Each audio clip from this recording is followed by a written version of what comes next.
Hey guys, we've been talking about pronouns a lot recently, but actually we haven't covered them all just yet. So today, let me introduce another group of pronouns, indefinite pronouns. You use them a lot, so let's systematize what we know about them. Now, just a quick reminder, pronouns are used on their own. I mean, they do not precede nouns, they replace them. They stand instead of the nouns.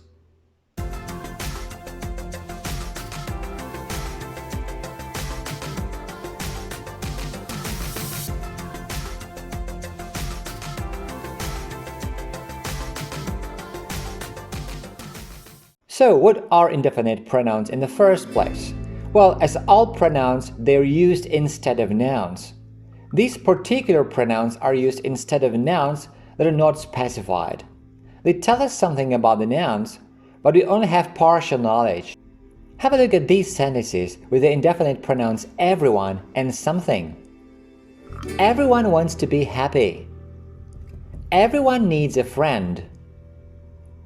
One of the boys has something on his head. They're all laughing. Something must have made them laugh.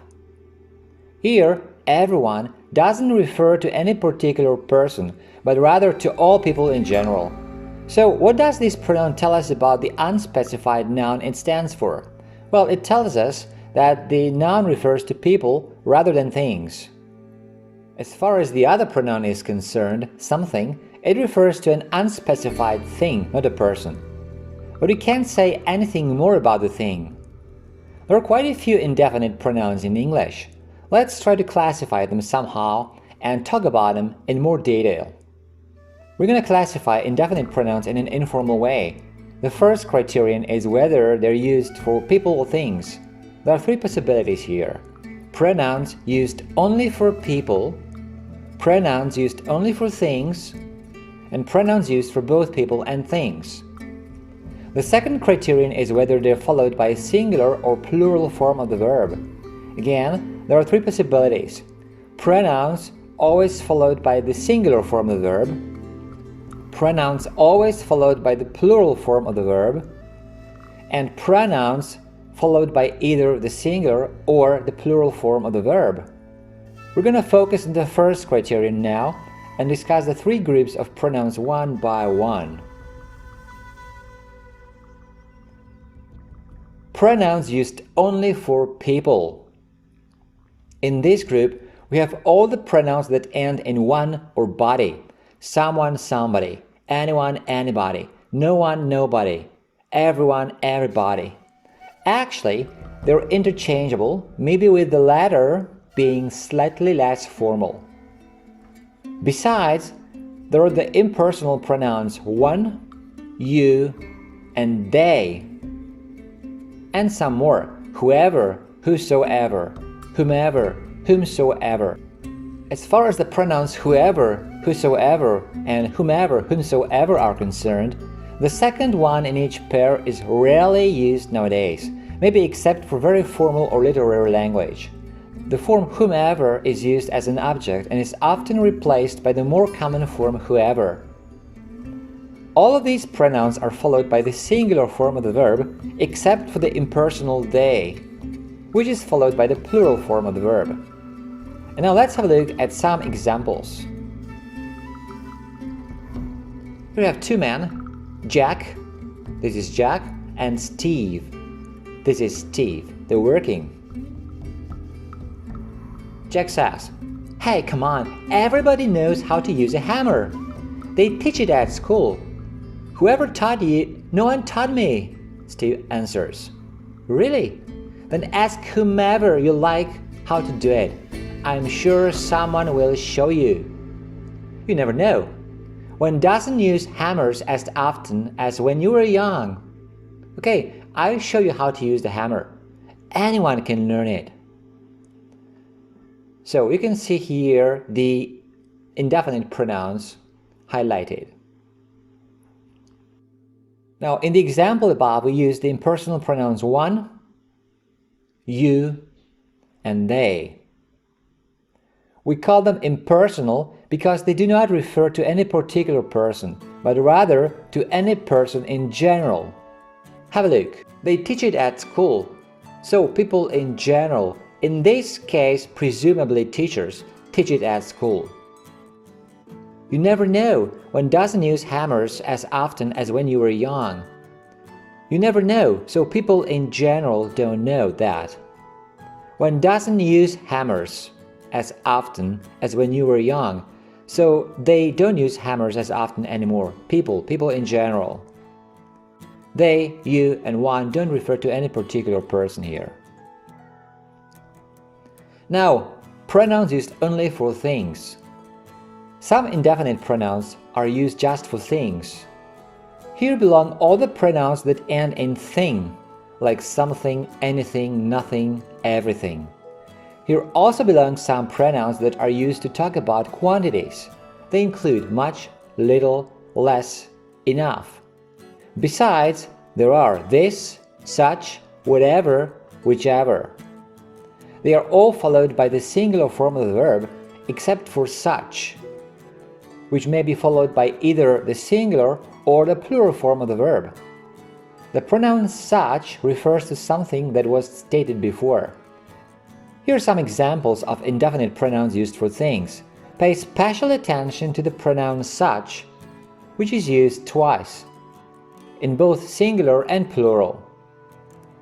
So, Steve has been learning how to use the hammer. 7 years later, Jack says, "So you decided to quit because you don't think you can learn how to use the hammer?" Exactly.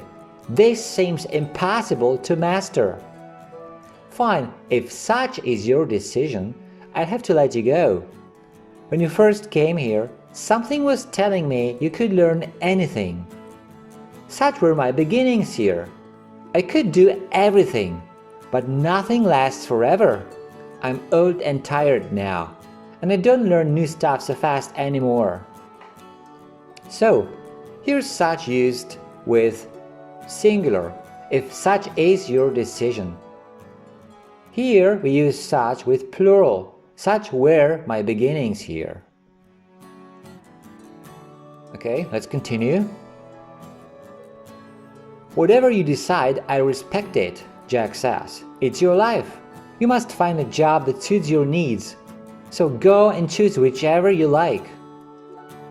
I just realized I know so little, Steve answers. No one is gonna hire me. I think you know enough. It took you 7 years to learn how to correctly hold the hammer. Learning how to use it should take even less, I'm pretty sure. The last group of indefinite pronouns contains pronouns that can be used for both people and things. Some of them are used in singular, some in plural, and yet others can be used in both singular and plural. Let's start with pronouns that are always followed by the singular form of the verb. Here belong the following pronouns: another, other, each, either, one. You may have noticed that we already mentioned the pronoun one when we're talking about pronouns that are always used for people. But this is a different one. It's a quantifier as opposed to the impersonal pronoun we used back then. You will see the difference in examples. Speaking of which, here you can see again how we use it as an impersonal pronoun for a person. One doesn't use hammers as often as when you were young. And now let's see how it's used as a quantifier. You can see two men working together. One is old and smart. The other is just old. Here, one is used for a person. By the way, we also use the pronoun other in this example. And now let's see how it's used for a thing. Steve says, maybe it's about the hammer. Maybe I can learn how to use this one. This hammer. Here one stands for a thing. Maybe I could learn how to use the other. Oh, come on, Steve, Jack says. It isn't it. I'm sure you would have the same problem with either. I don't know. Each is different. Maybe I need yet another. So here we have the pronouns either, each, another. By the way, we use either when we have two things. So either means any of the two. Here, the pronouns are used for things, but they could be used for people as well. So we could have something like, for example, the two men are working together, but either could do the job on his own. Maybe each should do just part of the job.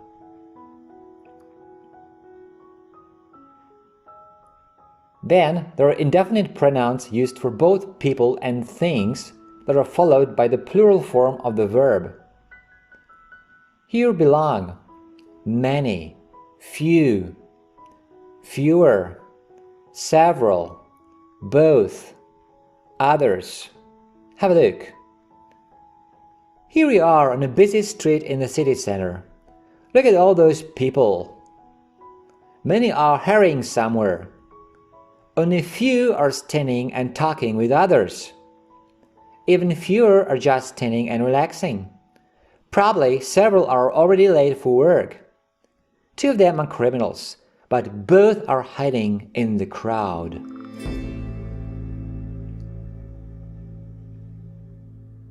So, these pronouns were used for people. Many are hurrying, many people are hurrying. Few are standing and talking, few people are standing and talking, and so on. And now let's use them for things. And look at all those buses.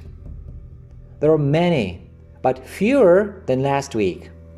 Several are moving up the street. Others are moving in the opposite direction. Only few are new. Two buses crashed. Both are severely damaged. Fine. Now, finally, some pronouns that can be followed by both singular and plural verb forms, depending on the context. Here belong some, any, all, more, most, none, plenty, and neither, which we're going to talk about in a minute. Here are some examples with pronouns followed by plural forms of verbs. Look at the buildings. Some are falling apart. Most were built a long time ago. None of them is brand new, or none of them are brand new. How many buildings are there? There are plenty on the right and even more on the left. Almost all are rented. I don't think there are any left. Now an example with the pronouns followed by the singular form of the verb. Look at that traffic. Most of it is slow, but some is pretty fast. And that terrible noise.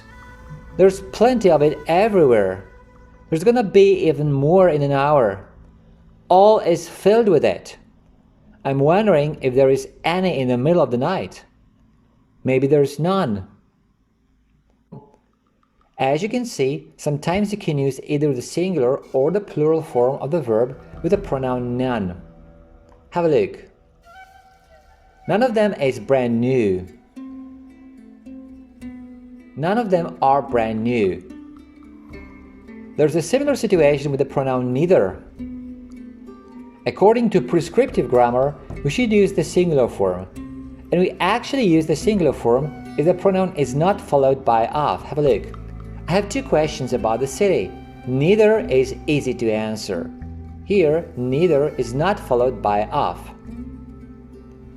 However, in informal speech, we often use the plural form of the verb if the pronoun is followed by of, like here, neither of the questions.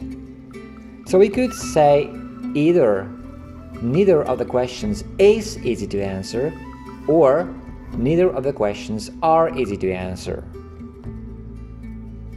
Now, how long did it take you to learn how to use a hammer? Can you use a hammer in the first place? Okay, that's it for this video. If you like it, a thumbs up would be great. Also, make sure to subscribe for future videos. If you want to leave a comment or ask a question, you're welcome to do so. Thanks for watching.